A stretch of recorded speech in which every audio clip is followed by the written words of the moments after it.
Les visages fermés de ces 120 salariés menacés de licenciement. La fermeture d'Outinor est programmée. Cette entreprise en crise fabrique des structures métalliques. Bonjour messieurs, dames. Et nous faisons un reportage sur un peu la situation politique en France. Monsieur Bayrou dit que nous sommes tous responsables de la dette. Vous n'êtes pas d'accord avec l'idée que nous sommes tous responsables? Non, c'est pas nous les responsables.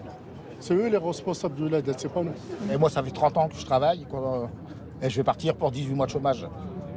Et notre Premier ministre qui nous demande de faire un effort, lui, au bout de 8 mois, part avec un salaire à vie. Et pourquoi il ne faut pas des efforts, eux, d'abord? D'abord, eux, ils nous font voir l'exemple. Qu'il faut des efforts avec les salaires qu'ils ont, et toutes les primes qu'ils ont, qu'alors que nous, on gagne 1500 € par mois, on va encore faire des efforts. Ouais, qu'ils essaient de vivre avec 1300 € par mois, on verra. Ce que ça va être. Pas de chauffeur, rien du tout. Mais ça ne vous ennuie pas qu'on ait un nouveau gouvernement, peut-être des nouvelles élections législatives Ouais, si, voilà. Et on l'a bien vu nous ici, pas de stabilité, ça mène à la catastrophe. Et ici on l'a vu. Enfin moi je sais pas, j'ai dû connaître 10 directeurs de production, X directeur général depuis le temps que je suis arrivé. Vous êtes d'accord avec cette idée de bloquons tout là, le 10 septembre prochain? Bien sûr. Vous allez participer? Bien sûr. Certains de ces salariés vont donc se joindre à ce mouvement qui propose de protester le 10 septembre prochain en bloquant la France.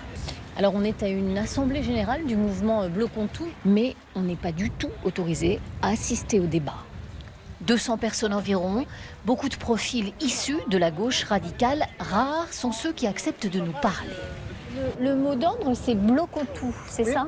Indignons-nous, bloquons tout. Vous allez bloquer les routes? Ça peut être bloquer un centre commercial, ça peut être bloquer une autoroute, ça peut être bloquer la périphérie, ça peut être... Il y a plein de choses d'envisager. Vous pensez que c'est de cette façon qu'on va résoudre les problèmes de la France? Bien sûr.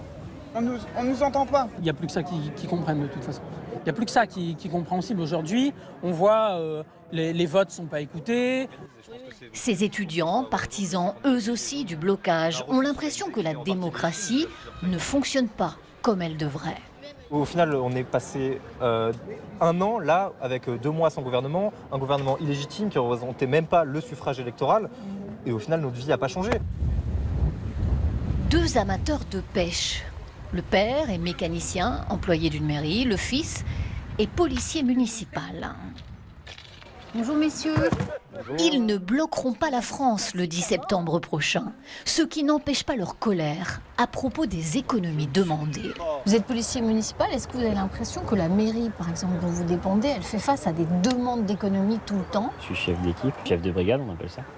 Et du coup, je m'occupe des équipements et on se rend compte qu'en fait, les budgets mairie, oui, sont baissés. Au niveau des budgets, c'est très compliqué. Les jours fériés, par exemple, pour vous, en supprimer, qu'est-ce que vous en pensez? Eh ben, pour moi, ça fait beaucoup pour les gens qui font enfin, surtout ceux qui travaillent dur. J'ai travaillé dans la charpente métallique, je sais ce que c'est, mal de dos, tout ça. On est le 8 mai, impeccable, je vais pouvoir me reposer. C'est quand même un jour de repos.